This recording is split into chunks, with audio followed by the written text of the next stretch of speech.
Mind blown. Thank you so much.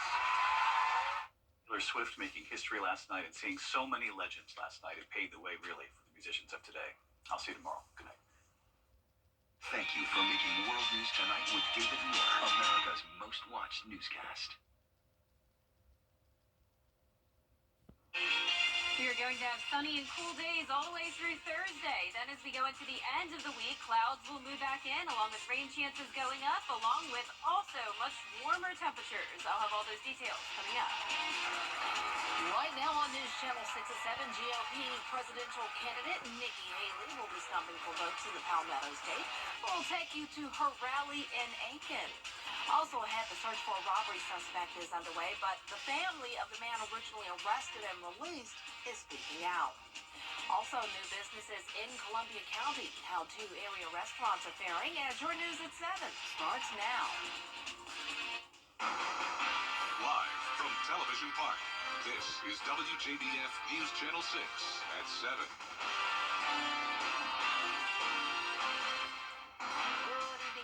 You're watching News Channel 6 at 7. I'm Dee Griffin. Thanks so much for joining us. Coverage you can count on begins as Republican presidential candidate Nikki Haley making a stop in Aiken today for a meet and greet with her supporters. Here's Graham Lee with more.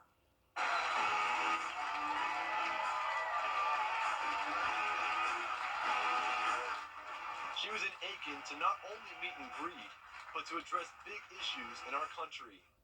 Right now in America, only 31% of 8th graders in our country are proficient in reading. Only 27% of 8th graders are proficient in math. If we don't do something and do something quick, we're going to be in a world of hurt 10 years from now. While she aims to improve the education system, she is also pushing for more security at our borders and to eliminate the gas and diesel tax to help the middle class. We want to cut taxes on the middle class and simplify the brackets. And we want to make the small business tax cuts permanent. They made them temporary. We need to make them permanent. Haley tells supporters she is the right choice for them and for America in the long term. And then do we really want to have a country in disarray and a world on fire and have 2 candidates in their 80s? We need someone who's going to serve 8 years, strong, disciplined, and ready to fix the things that need to be fixed. That's what we have to have. Time now for a first look at our weather, and here's meteorologist Jennifer Tracci. First, I need to say Happy Weather Person's Day. Thank you, Dee. It was a great day. I got celebrated with some cookies and some pizza. Yeah. Well deserved. We have a hardworking, great team here, and we celebrate you. Thank you, Dee. I hope there's an Acre Person's Day. I don't know if they don't think about us, but you know. I know. Well, I'll come up with a D. Griffin Day. Well, I love it. D-Day. Yeah, D. Well, there's already December, so there you go. That's true. Well, for our forecast today, we had a little bit of rain. Not much, though. The majority of the rain came through late last night. We picked up over an inch in some of our southwestern counties. Not much rain, though, up towards the northeast. Say up in Saluda County, under a quarter of an inch, but over an inch in some of those southern counties and around half an inch in the metro. Here's a live look now at our Terry Lambert Hyundai Skyview cam. A little bit breezy still with the clearing skies. It was a cooler day, high of 54 degrees, low of 42. And right now we are in the 40s and some low 50s still. 47 in Augusta, right at 50 degrees in Allendale, 48 in Evans. Swainsboro, you're at 46 degrees. Wrightsville also at 46 and 49 in Waynesboro. Winds coming in from the north, 11 miles per hour in Waynesboro, 9 in Augusta and Aiken. We are no longer under a wind advisory though, so those gusts are no longer as high as 35 miles per hour, more so just around 15. Satellite and radar showing the clouds pushing off towards the south with all the spotty showers with it. That low pressure system that came through yesterday is all the way down in Florida now, exiting into the Atlantic. And you can see that counterclockwise rotation here of the clouds and the rain with that low pressure system. So that means high pressure is going to take over, and tonight we will become mostly clear, staying in the mid-40s for now, but then it will be very cold tomorrow morning in the low to mid-30s. Then we're going to continue to see the breezy winds Tuesday, but with lots of sunshine. 70s will be here with by this weekend, but with the warmer temperatures as usual, we also have some rain. So I'll have all those details coming up, but back to you, Dee. All right, thanks so much. We'll see you in a few more minutes. Well, a family in Rennes speaks out after an arrest due to a case of mistaken identity. The incident comes after police thought they found a bank robbery suspect, but as News Channel 6's Renetta DuBose reports, authorities had the wrong person. Next thing you know, a minute after later, we get surrounded by police in a hostile manner. It was a trip to the Dollar General in Rennes where D'Angelo Walker picked up a Valentine's Day gift for his girlfriend. It later turned into this. The 18-year-old in the custody of Rennes police officers. After a few tips, officers say he matched a description of the suspect who robbed Regent's Bank on Broad Street Thursday just before 2 in the afternoon. He comes up to me and throws me in handcuffs, and I'm asking him, like, why am I being, why this happened to me? Because keep in mind, I've never had no criminal record. I've never been in trouble, never had to go to jail, anything like that. Rennes Police Chief John Maynard took to Facebook to clarify what happened. He says police responded to a bank robbery suspect who was a black man with a red hoodie. But less than an hour later, officers investigating the crime received an image of a completely different man, possibly in his 30s, who took off in a Hyundai Santa Fe on Highway 88, not on foot like Walker. And they were looking for a red hoodie. I had a red zip-up jacket that's not just red, but it had black, yellow, and every other color in it, not just plain red. I was trying to beg them to stop, but then the one officer was standing in front of me with a taser, so I couldn't really do much. Walker's girlfriend captured the arrest on her cell phone and later went to the media. While Chief Maynard says his legal team advised him not to speak with media, we know from Facebook that he feels the situation with Walker was lawful, and he clarified that he was not charged with robbery, but for resisting, something Walker's grandmother says was brought on by his lived experience. Went through the same type of thing with the Rennes Police Department that ultimately led Rayshawn to blow his brains out 4 days before court. Walker spent 1 day in jail before bonding out and seeking medical help. His hospital discharge paperwork notes he sustained multiple abrasions and contusions, but nothing is fractured or dislocated. News Channel 6 is awaiting more information from Rennes Police Department. In Rennes, Renetta DuBose, WJBF News Channel 6. The Richmond County Sheriff's Office is investigating after a gun was found at a local school. It happened this morning at Lucy C. Laney High School on Laney Walker Boulevard. Deputies say someone shot a gun inside a school restroom. No one was hurt. Officers arrested the students responsible. More small businesses are popping up in Columbia County, and their owners tell us business has been good.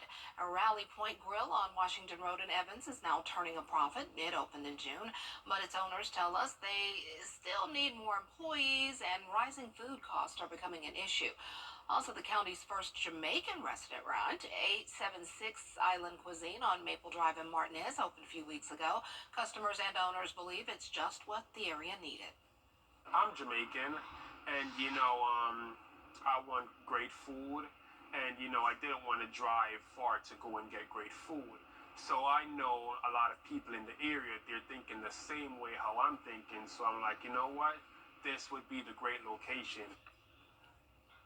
And Johnston says they're hoping to get a food truck later on this year, and they eventually want to open a second location.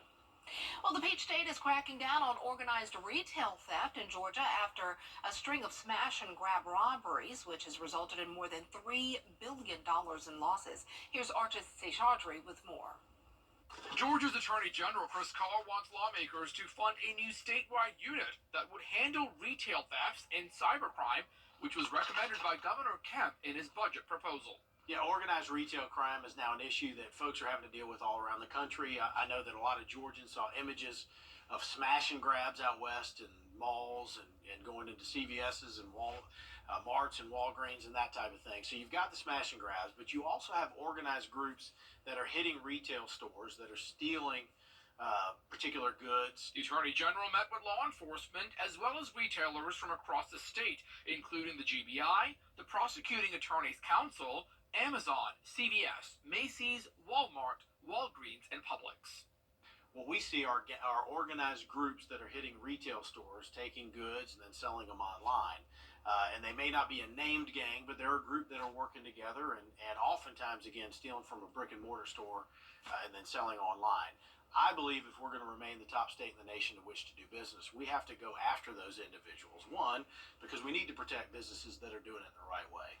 And two, this is an issue of violence as well as a financial crime. The Retail Leaders Industry Association says retail theft is also linked to human trafficking, drug smuggling, and gang violence. And that's why there is an urgent need to expand this unit now.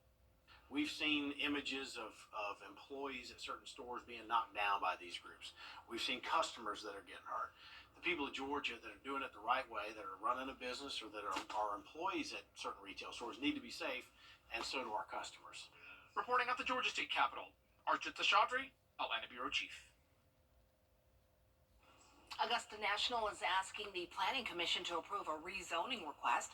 The request is for Augusta National to purchase multiple properties that they say will benefit for parking for the Masters Tournament. One attorney with Hull Barrett, a law firm, spoke on behalf of Augusta National during today's Planning Commission meeting. And to align the zoning with the current use of the properties and to enable us to streamline the process for the continuous improvement of the properties to support the Masters Tournament. The rezoning was approved. It will be brought before the commission at the next meeting on February 20th. A key to a better-looking Augusta is seen as low-hanging fruit, or maybe flags. Augusta has a lot of property, and on some of the properties, they fly flags, American, state, and city flags. But there's an issue with replacing flags once they become torn and tattered. At the mayor's office, we hear it all the time. Mayor, there are flags that are torn, there are flags that need to be replaced, there are trees that need to be pruned, there's grass that needs to be cut. And if there's been one challenge as mayor, it's just having a challenge of how we create a better, more appealing city. The city is also hearing from former Mayor Bob Young, reminding city leaders that yard signs placed on the city right-of-way are violations of state law. Bob Young says to clean up Augusta, removing illegal signs would be a good place to start. Up next, lawmakers have come up with a new deal for border. The next few nights and early mornings will be pretty cold, upper 20s through mid-30s. Then as we go into the end of the week, we will see a big rise in temperatures, and that also includes our highs. We'll be going up to the 70-degree mark. I'll have all the details when we return. Is your ceiling News Channel 6? Now, your most accurate forecast with WJBF Live 5/6. First off, I want to give a shout out to the Youth Leadership Group from Columbia County. These are high school students that visited me at the station the other day. They did a tour of the studio and got to try out the green screen, and I had so much fun teaching them all about the weather. So hopefully we have some future meteorologists from that group. But now let's take a live look at our Terry Lambert Hyundai Skyview cam over at Doctors Hospital. The clouds are clearing. We have no more rain in the forecast for the next several days ahead. Right now we're at 47 degrees, north wind of 9 miles per hour, dew point of 38. A lot of us in those upper 40s at this time, 48 in Crawfordville, 47 in Sparta, still at 51 in Aiken, 52 in Barnwell, and right at 50 degrees down in Sylvania. Winds have definitely settled down. Earlier today we had a wind advisory in place. Now those gusts are no longer as high, but we are still seeing those sustained winds around 5 to 12 miles per hour. So cold air moving in from the north, clouds pushing down towards the south. You can see we had a few spotty showers earlier. Now no more rain across the CSRA. That low pressure system that brought us the showers late last night is now all the way down in southeastern Florida. This will continue to push out towards the Atlantic, and high pressure will take over. So we'll have lots of sunshine over the next couple of days. Tomorrow, cool and breezy, only getting to around 56 degrees, northeast wind of still up to around 15 miles per hour. As we go into the next several days, though, we will see those temperatures climb. Low 60s on Thursday, 70s by next weekend. And with the warmer temperatures, we also have the rain. Those usually go hand in hand. So no chance of rain through Friday, then scattered showers in the forecast Saturday through next Monday. So we don't need to talk about the futurecast for the next couple of days because there's really not a thing happening. So let's jump ahead to Saturday at 6 p.m. There's going to be a front approaching our area. Instead of just passing by, this will really stall out, and this will bring rain chances into Sunday and then really into Monday and Tuesday as well. You can see just a lot of moisture here down in the southeast sticking around. So we'll keep you updated on that as we get closer to the date, but in the meantime, no chance of rain tonight. Temperatures will be cold though. We should be just a couple degrees above freezing in those mid-30s. Highs tomorrow will be in the upper 50s, and then over the next 10 days, you can see those temperatures climbing into the 60s on Thursday, already at 69 by Friday, and becoming partly cloudy. Then this weekend, overcast conditions, and you'll have to dodge some showers if you're out and about. No need to bundle up though. We'll be in the 70s, and then next week back down into the 60s with a little bit more chances of rain. And we'll be right back. 9 of the big selection and committed to quality customer service. It took decades for the city of Las Vegas to get to this point where they are hosting Super Bowl 58. For a long time, being a professional sports town was an afterthought, but now they're hosting a Super Bowl. Derek Forrest tells us how. All of the major professional sports leagues had always taken basically a no thank you approach to Las Vegas. Gambling played a major factor for a really long time as to why professional sports leagues never took the leap to come to Vegas. The courage that it took to overcome, to be the first to break through that gambling concern, I think it was really meaningful.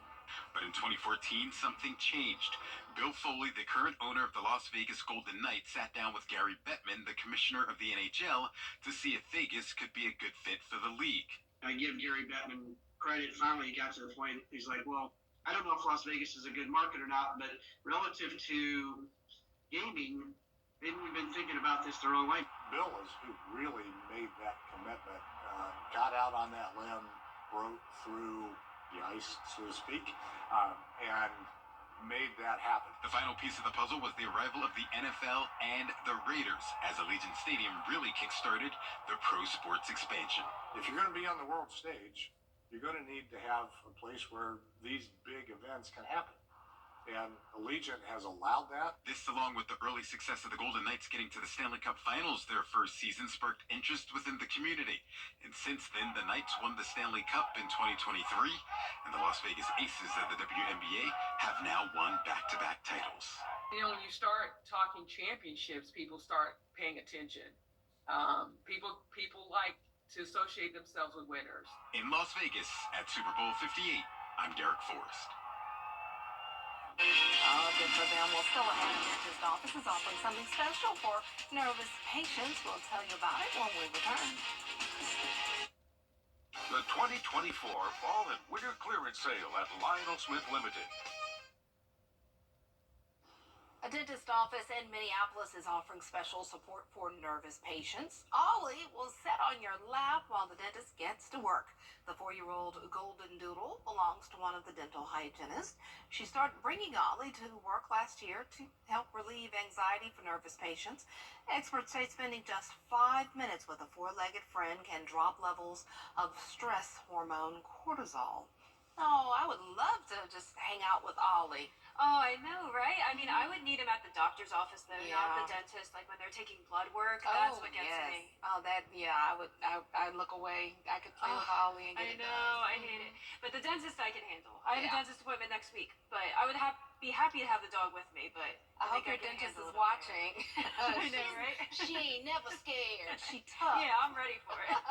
Well, for our forecast this week, it's going to be sunny and cool. We are warming up into the 70s, though. By this weekend, it's going to be overcast, and then we're going to see another chance of rain Saturday through next Tuesday. All right, well, that'll do it. So thank you so much for joining us. We're always with you at WJBF.com.